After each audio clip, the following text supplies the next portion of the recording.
गरीबदास साहिब जी 10 वर्ष की आयु के थे। अपने ही खेतों में गौएं चरा रहे थे। अन्य भी कई पाली गवाले उनके साथ थे गांव के, और जो उनके वहां नौकर होते थे वो भी साथ थे। जब वो गवाले अपनी गौएं चरा रहे थे, गरीबदास बालक भी उनके साथ थे और बच्चे खाना खा रहे थे। एक जंडी के पेड़ के नीचे बैठ गए, गौएं चर रही थी इधर उधर।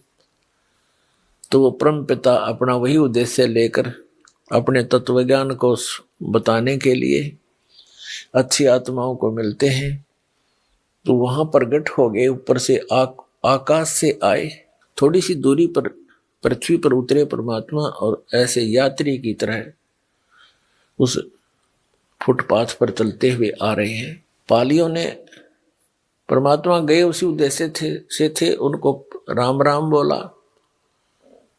सभी ग्वालों ने देखा बाबा जी आए हैं, आओ महाराज भोजन पाओ। परमेश्वर कबीर जी ने कहा कि बच्चों भोजन तो मैं पा के आया हूं, भोजन करके आया हूं अपने गांव से। उन्होंने पूछा कि आपका गांव कौन सा है बाबा जी, आप तो साधु संत फकीर हो।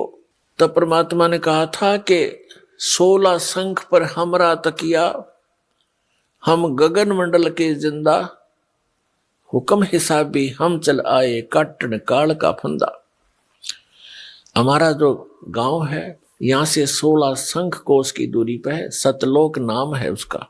तो बच्चों ने कहा जी खाना खाकर आए हो, अच्छी बात है, लेकिन हम अतिथि को बगैर कुछ आतिथ्य किए, सत्कार किए जाने नहीं देते, हमें पाप लगता है। आप खाना नहीं खाओगे तो दूध तो पीना ही पड़ेगा। तब परमात्मा ने कहा भी ठीक है, दूध पिला दो, मैं कंवारी गाय का दूध पिया करता हूँ। तो बच्चे दूसरे जो पाली थे बड़े बड़े सभी मिलकर कहने लगे कि महाराज आपकी दूध पीने की नीयत नहीं है, आप तो मजाक करते हो।